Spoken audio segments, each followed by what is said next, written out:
Good morning. This is Jim Colburn with Commodity Research Group. I'm here with Andy Lebow, also of Commodity Research Group, and we're here to talk about energy markets. To learn more about us, you can check out our website, commodityresearchgroup.com, where we post our podcasts and blog. We would like to thank our friends at EKT Interactive Oil and Gas Training for hosting this podcast. Check out their newsletters, podcasts, and learning modules at ektinteractive.com. This podcast should be construed as market commentary, merely observing economic, political, and market conditions, and is not intended to refer to or endorse any particular trading system, strategy, or recommendation. We are not responsible for trading decisions taken by anyone. Information is not guaranteed to be accurate. This is not an offer to buy or sell any derivative. It's December 8th, and today we are delighted to have a special guest, Stephen Schork of the Schork Group. Stephen has 30 years experience in commodity markets. And when I saw that in your CV, Stephen, I thought to myself that you're catching up with Andy Lebow. Oh, man. Indeed. Also, I noticed you've done a wide range of things. You're modeling risk systems. You've worked in structured finance and commodities. And you were also a local on the floor. Yes, I was. What years were you on the floor about? I was there from the late 90s to the early 2000s. Fortunately, I had just left the floor a couple months before 9/11. So there but for the grace of God. Yes. And then we launched our daily research project shortly thereafter. So we've been in business now in these particular markets for the past 16 years. Jim, and Andy, as you recall, I cut my teeth with Glencore in the early 1990s as an analyst for 7-8 years with them. So it's been quite a ride. Quite a ride and lots of experience. And you're also a star of stage and screen. You've been on all the important TV shows. You quoted in business journals and everything. And so welcome, Stephen, and hello, Andy. Great to be here. So our first, let's get right to it. Oh, first of all, before we begin, why don't you tell people how they can get in touch with you outside of this podcast? Yeah, absolutely. Our core report is the Daily Schork Report. That's SCHORK, which highlights key metrics of import for the energies traded on the NYMEX and the ICE. We also have a weekly power nat gas report, which provides price range forecasting for regional pricing points, and we provide advisory services for hedging programs specific to the industry's needs. To request a complimentary trial, you can email us at contact@SchorkReport. Again, that is SCHORK. It's actually contact@SchorkGroup.com, or you can call us at 610-225-0171. Beautiful. Thank you for that. And let's get right into this. We are delighted because Andy and I don't spend a lot of time on natural gas, and that's what we're dedicating today's podcast to. So my first question for you is, what in the heck's going on in natural gas? Absolutely. Natural gas is in the midst of just a perennial bear market. It is a situation where we, quite frankly, just have too much supply, not enough demand. We have to keep in mind that natural gas is a very seasonal market, attracts a lot of speculation in this market. So we tend to get very outsized swings in volatility. So we had a very bearish summer. I mean, I don't think we have to really go into that with regard to the demand destruction from all the COVID-19 mitigation protocols.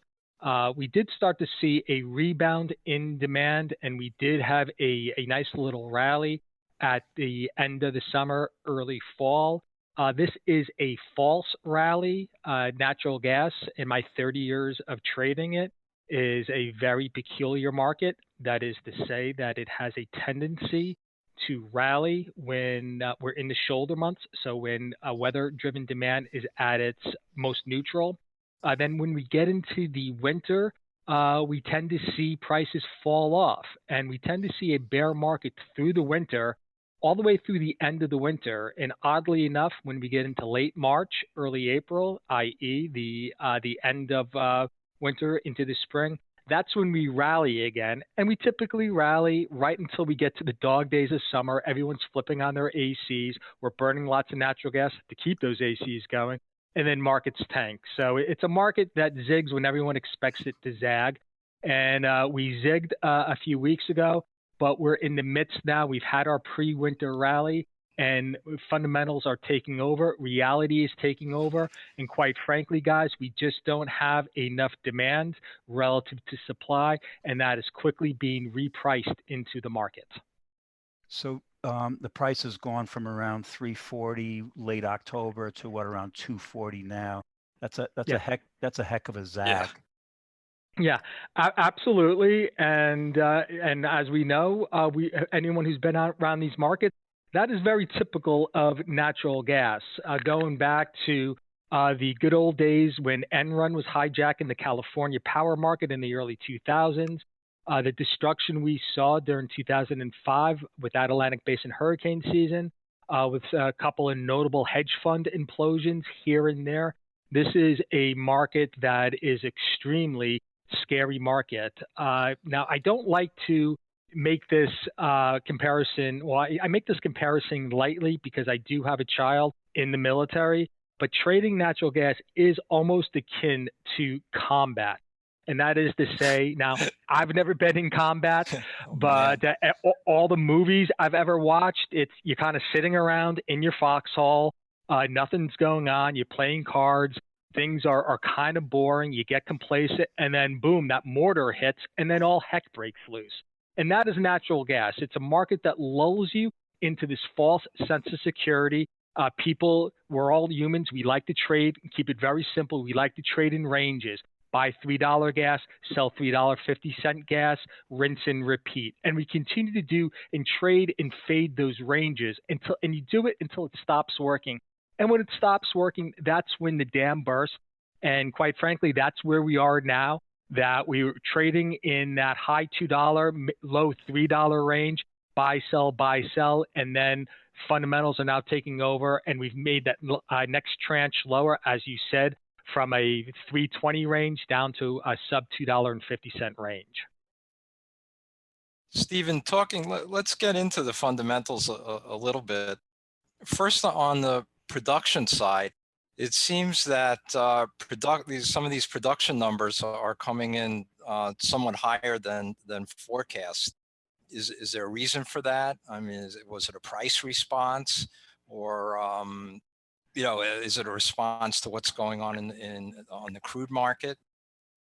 I think to that latter point, certainly when it comes to associated production, and that has been the bane of the existence of natural gas bulls, right. And that is the ancillary gas that comes up with all that crude production we see down in the Permian.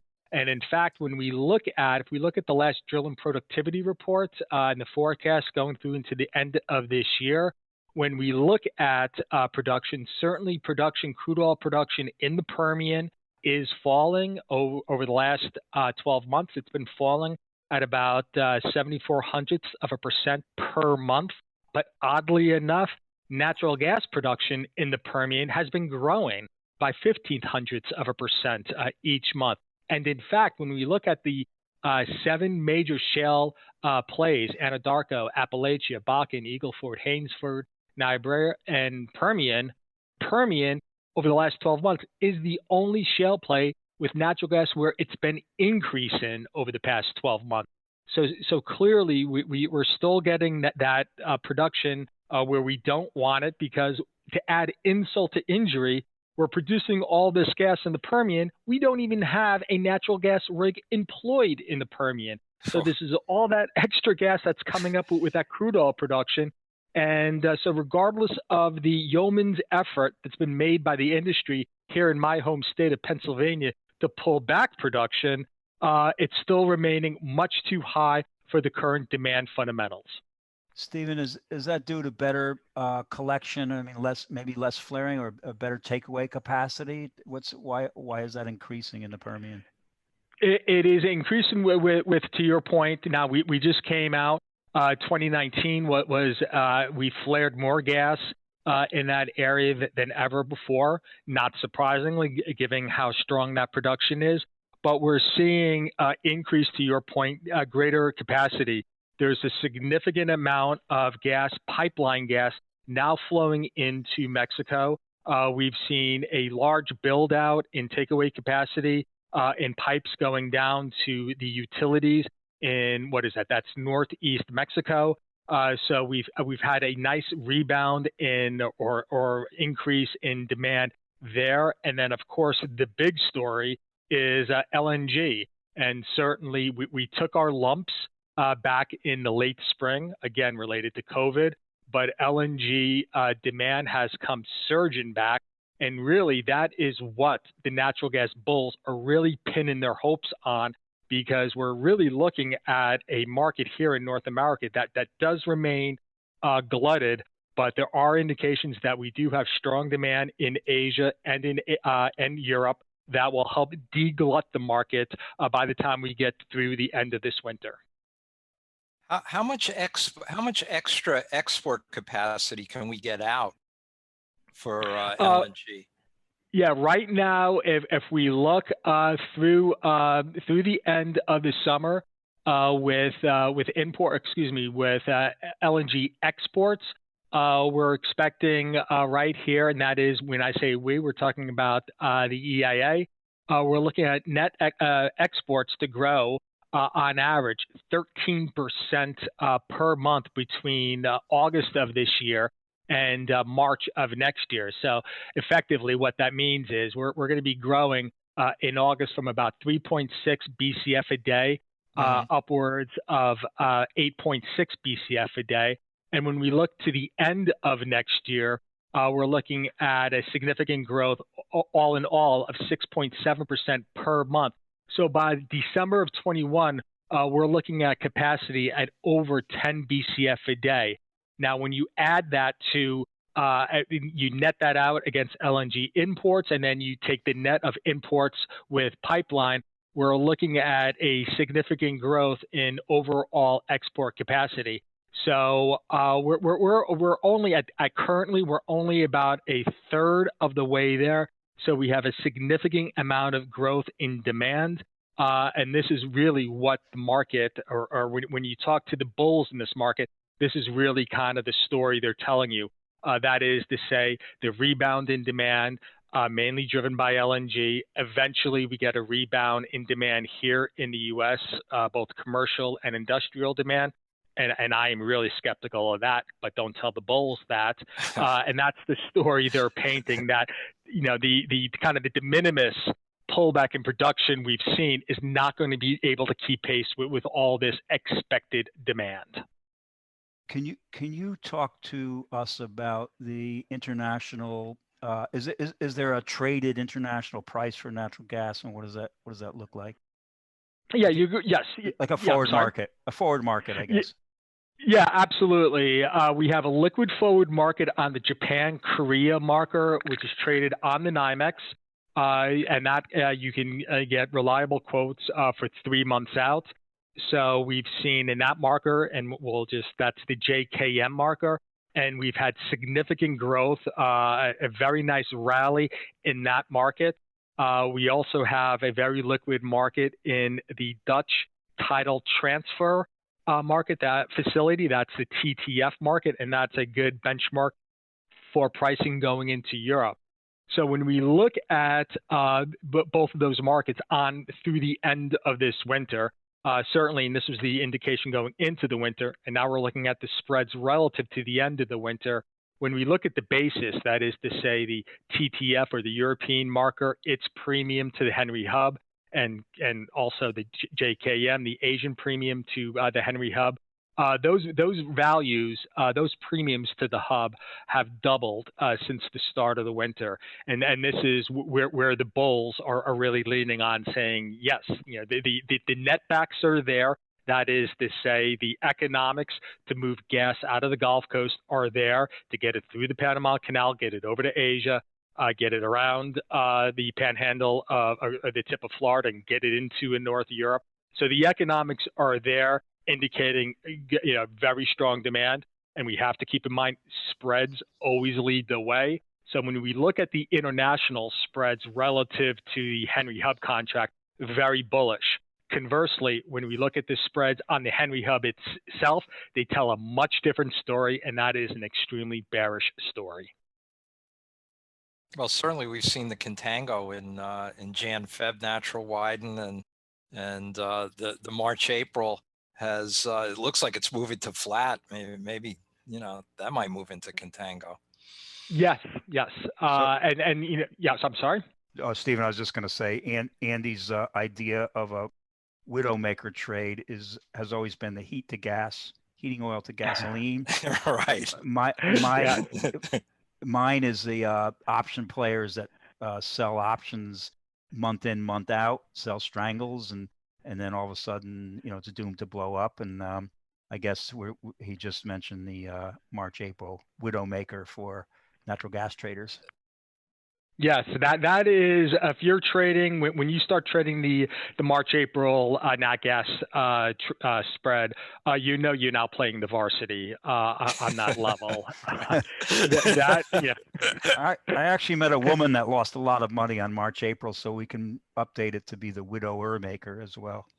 Yes, absolutely. This is the infamous spread that turned a $9 billion nat gas hedge fund in Greenwich, Connecticut, into a $3 billion hedge fund in about 2.5 weeks' time. Yeah. It's also a spread that turned a $150 million spread fund a couple of years ago into a zero gas fund. So quite frank, this is a spread that can make your head spin. And right now, with what we're seeing, it's telling us a very bearish story. Yeah, and it does it on both sides, right? I mean, absolutely. On the way down, and recently, right now, it's gone sharply lower. Yeah, I actually did the double 10 years ago with this spread. I lost on the spread on both sides of the spread, so that takes talent. Wow. I'm sure you're not alone in doing that, Stephen. Yeah. No, absolutely. I'm in good company. Yes. So I want to ask you, just shifting gears a little bit, and talk somewhat about the new administration coming in, and how you see the Biden administration's view towards natural gas, relative to the current administration, or relative to the Obama administration, or what your feelers are on those issues. Yep. Yeah, I absolutely have I'm holding my breath right now, and quite frankly, I am concerned. It's a very confused message that we received over the past year from the Biden camp. When we go back and look at the DNC platform in 2012, so for Obama's second term, that administration, that platform was all in on natural gas. I invite everyone to go to the DNC website, into the archives, and read their energy policy. But it was all about promoting natural gas. Natural gas, it was seen, correctly so, that given that U.S. industry has the cheapest source of energy anywhere around the world, we have unparalleled, our companies have unparalleled comparative advantage, something that China greatly envies. And the Obama administration recognized this and really wanted to exploit this. It goes without saying that the Trump administration, of course, was all in on hydrocarbons. But now we go and we read the 2020 Democratic DNC official platform. And oddly enough, and I do think this is a little kind of, playing around with the words, because anyone outside of the industry probably doesn't equate natural gas is really, the other name for natural gas is what? Methane. So the DNC platform is all about methane containment and how we're going to control all this. And when we look at the rhetoric, and look, I have a daughter that lives that used to live in Brookline, Massachusetts. They passed an ordinance: new construction cannot have natural gas hookups. You have the same situation in Berkeley, California.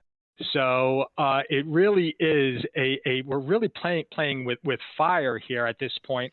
So it's hard for me to imagine we take such a negative turn, given how important natural gas is. But the biggest concern is not, oh my goodness, Joe Biden's in office, he's going to outlaw the use of natural gas.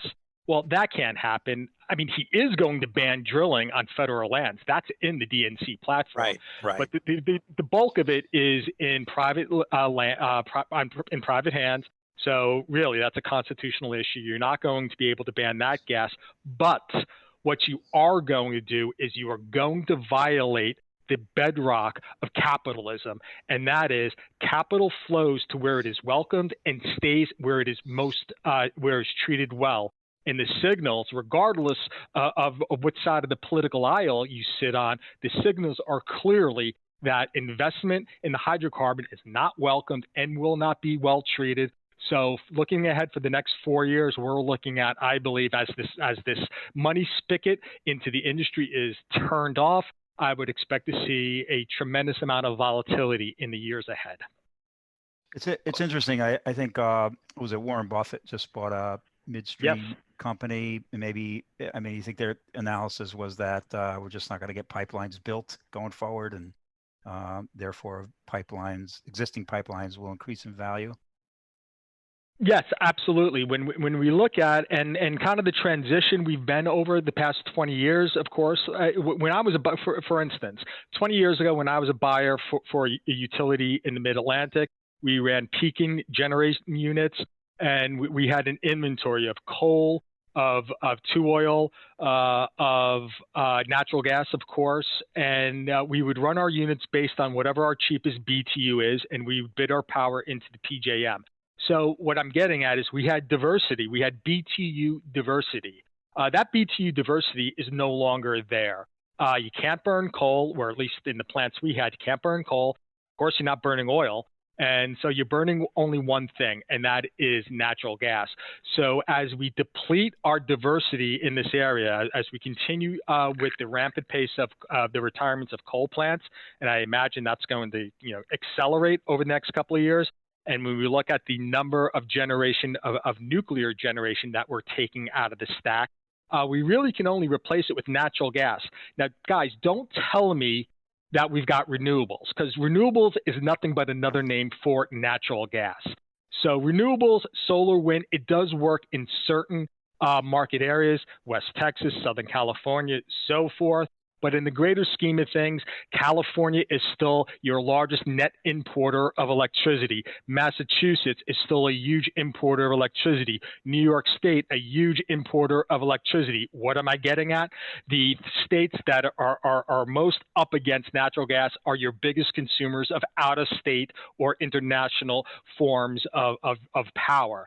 So when we begin to kind of play around with that, I'm not going to argue against Warren Buffett. I'm happy he's making these investments into this infrastructure. But yes, we're going to see a number of these pipeline projects that are already on the board, probably scrapped, and we're going to be looking at a deficit of capacity to move the gas, and from where it's being produced to where it's needed. So clearly, I think that goes back and supports my concern about future volatility in this market. Oh man, the basis volatility could be out of control. Oh, absolutely. When we're looking at the differentials of in all the capacity, I mean, we just are in the process of deglutting Pennsylvania, but all that did was move all that gas into Ohio. And that was gas that was supposed to flow up to Canada, but the Canadians took exception with that. So because their industry in Alberta was getting decimated. So we have a lot of trapped gas. We don't have the capacity, or we have limited capacity. So to your point, Andy, absolutely. You're going to see a number of basis blowouts. So if you're a trader, buckle up, because this should be a fun couple of years for you. And do options trade on those spreads?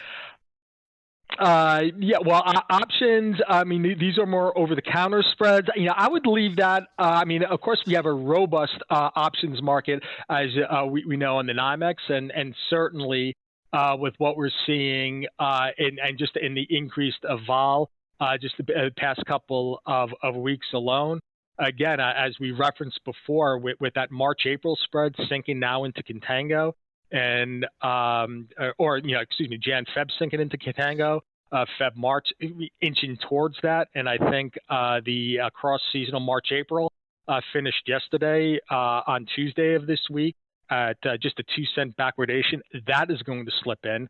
So yeah, I would. I certainly on the NYMEX a robust options market, and certainly we've been seeing an increase in open interest back in the curve, because we're looking at, guys, a market now where just the spike in volatility we've seen in the summer 21 strip against next winter, the 21-22 strip, that contango, the discount of summer to winter, just in the last 2 weeks alone, has been growing at about 0.5% per session, trading now. That is the summer trading at about a 29-cent discount. So clearly, we're seeing a lot of hedging opportunity, a lot of speculative trading moving in and taking advantage of these wide swings. Mm. I was thinking if you had access to one of those pipelines, that's like owning an option. Yeah. Right. Yep. So yeah, no, it's embedded. Exactly. Yeah. And fortunately, at the Schork Group, I have a number of pipeline, because quite frankly, I was a little bit nervous when we were looking at negative crude oil and sub $2 gas. But my pipeline clients have been doing quite well. So I'm sleeping better at night today than I was, say, 6 months ago. Very good. Stephen, let's talk a little bit about hedging strategies. I know you do a lot with making hedge recommendations, and we're not asking you really for a price forecast, but with the market here at 240, what are some of the things that you've been saying to your clients, or what would you recommend a producer do, or what would you recommend a consumer do here at these levels? Yeah, you really have to, Andy, be really dynamic at picking your spots in the market. So what we do is here at Schork is we take a probabilistic view of the market. We have to keep in mind that there is a value, there is an economic value that we could assign to any commodity. That is to say, we know the cost of exploration, we know the cost of production, processing, so forth, and we take all those costs, we factor in a margin, and certainly we can come up with the value of any market. But we have to take into mind that taking fundamentals into consideration, we also have to use this quantitative model, and this is Monte Carlo, ARIMA, statistical measurements of volatility, to come up with a range of prices. Commodity markets are so highly leveraged and volatile that we have to work off the assumption that technical analysis is also used in a wide range specific to our markets. So, the key takeaway, and I'm a believer in the efficient market theory, but there's a lag with information getting to the market. So the key takeaway here is that we believe there's a gradual flow of information to the market, and in return, the pattern of price adjustments involved in this gradual movement to a new equilibrium in price as the fundamental information is digested in the market. So that said, during these price adjustment periods, you can really measure the market. The market is kind of give us an indication of where we're going. So employing a number of having that fundamental understanding of where values, quote unquote, should be, but should is the most useless helping verb in the trader's lexicon. And so what we do is we do take these measurements and we come up with that range. So Andy, that was a long-winded way of answering your question, but essentially what we're looking at is we're looking at analogs of past price performance, and there's two ways you can do this with measuring volatility. You can measure it in the implied volatility, and that, of course, is nothing but the market's guess of what future volatility is going to be. And we can extract that implied volatility from the Black-Scholes market reverse model and reverse engineer it. And we can kind of get what the model is estimating volatility will be. I don't like doing that. I'm a more conservative guy. I prefer to look at statistical volatility or historical volatility. It gives me a much larger breadth of how wide the market could actually go. And for my hedging clients, I think that leads to less whipsaws, less nasty surprises. So we do come up with a wide arc of price range forecasts, again, assuming that there's a normal distribution in returns. And so effectively what I'm getting at is if I've got a client that has a heavy end user, steel mill, aluminum smelter, so forth, when we are on the bottom arc, that is to say 30th, 20th, 10th percentile of my price range, going for a given time series, then I'm all in for locking in. And conversely, for my producer clients, when you get into those upper quartiles, 75th, 80th, 90th percentile of the price range for a given time series, then I have you locking in. So to your point, Andy, just kind of looking at, we're at $2 and, right around $2.40 in the spot market Henry Hub on the NYMEX. Right now, for my monthly outlook, my monthly outlook, and that would be on this particular outlook that I've got up, that is a 2 standard deviation arc. So that comes down to right around $2.40, give or take a couple of pennies. So what we're saying here is, or what I'm saying here is second standard deviation, 19 out of every 20 months, I expect natural gas is going to hold at or around $2.40 when the month ends. And of course, if it's that 1 month out of the 20 where it doesn't hold, then we look at the arc of our model to the third standard deviation in this case, and that's going to get us down to natural gas at around $2.20. So that's saying 370 out of every 371 months, I expect natural gas to hold in that 220 range. So if you're hedging, and this is just an example on the spot market, guys, but if you're hedging and you need to own gas, then $2.40 at the 95th percentile, 95th confidence interval, the second standard deviation, and 220, which is the third standard deviation. I like buying from a hedging standpoint. I like locking in gas at these levels, guys. Okay. And then it becomes, I mean, do you fine tune that by what percent? And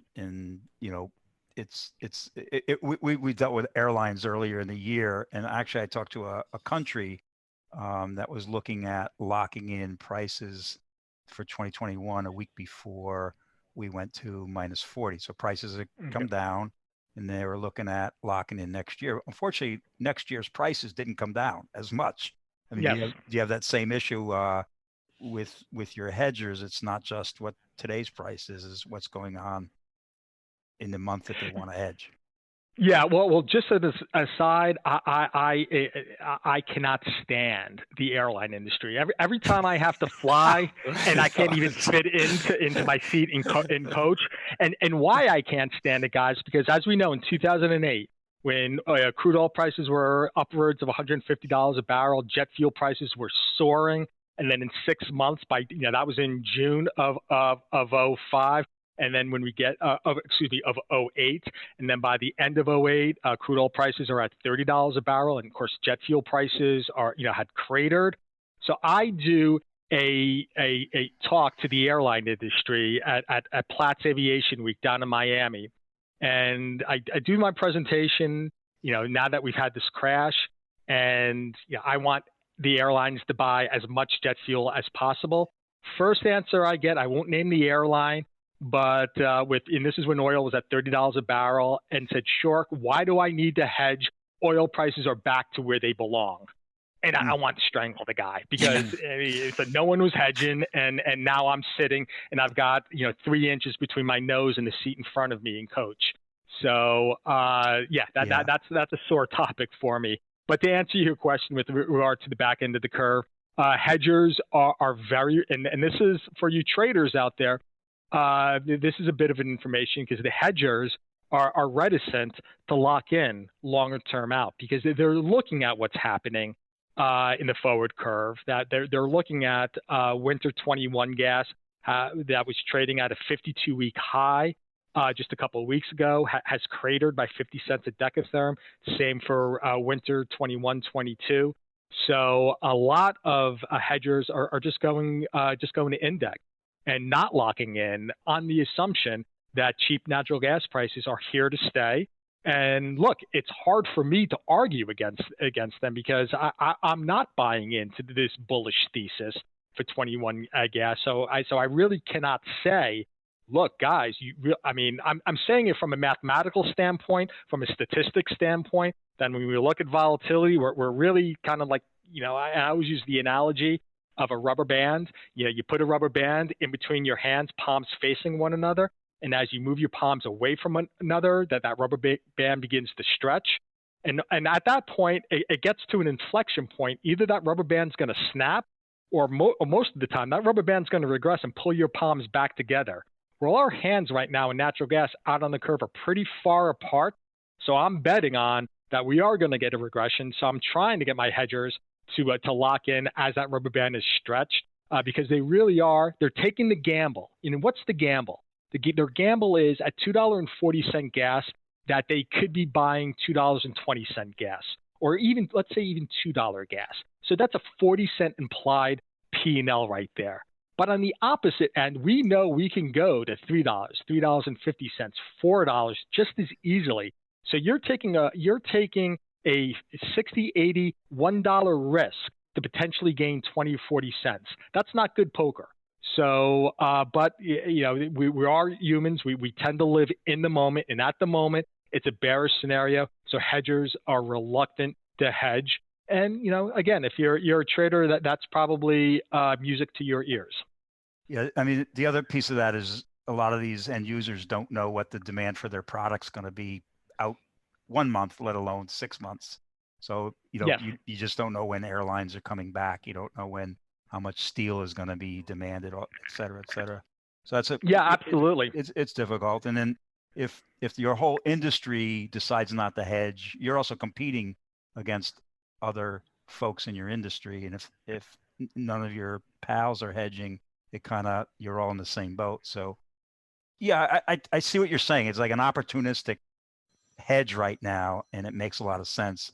I can also see the side that, especially airlines where they messed up. So can you imagine hedging your international jet fuel using WTI when it and then goes minus $20 versus Brent, and so they had a lot of bad experiences since 2000, and there's still some aftertaste, I think, against hedging. But your points are well taken.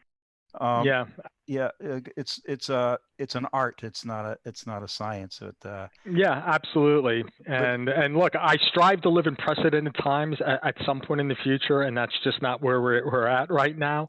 Yeah. So it is. You have to pick. You have to be flexible, and this is why we do prefer to rely on on play the probabilities, and because you just don't know. Yeah, I mean, exactly. I'll just as a story on that Friday night, I get a phone call the Friday night before that Monday when all heck broke loose, and we ended up going to zero, below zero the next week. I get a phone call from a hedge fund client based down in the islands, and he said, "Schork, I just talked to somebody at Dynamics, and they're going to allow negative puts." I had to ask him to explain I couldn't put it together. Yeah. What is a negative put? And I just it bamboozled me, and sure enough, it's not that we can go there again. But look, we have basis markets, West Texas, where natural gas trading negative in West Texas or up in Alberta is nothing new. It's happened before. So it can happen again. So once again, buckle up for quite a ride. Well, I say I've written 2020 is the year that we were offered $0 puts, which means somebody's willing to pay for the right to sell something for nothing. Yeah, it's incredible. It's crazy. I used to joke when people ask Schork, how low can prices go? I would say, well, we know they can't go below zero. Of course. And who knew I was wrong? I mean, it was nuts. Good stuff. All right. Andy? Well, I think we're right at the edge of time here. Stephen, you want to once again tell everybody where they can get a hold of you? Okay, I appreciate that, Andy. Yes, it's at contact@schorkgroup.com. And again, SCHORKGRUP.com.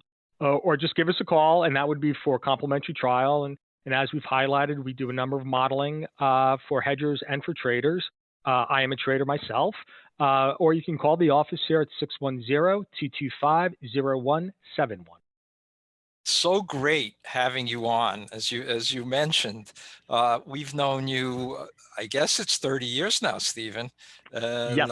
it's really been such a pleasure to have you on and talk about natural gas, which Jim and I never talk about really. And the title of our podcast is Energy Markets. So I'm glad we finally got around to talking about natural. And you can reach us at commodityresearchgroup.com. You can get to me, A. Lebow, at commodityresearchgroup.com. And again, Stephen, can't thank you enough for coming on with us. No, I appreciate the opportunity. I look forward to the next time. Thanks, Stephen, very much. All righty. Cheers. Cheers.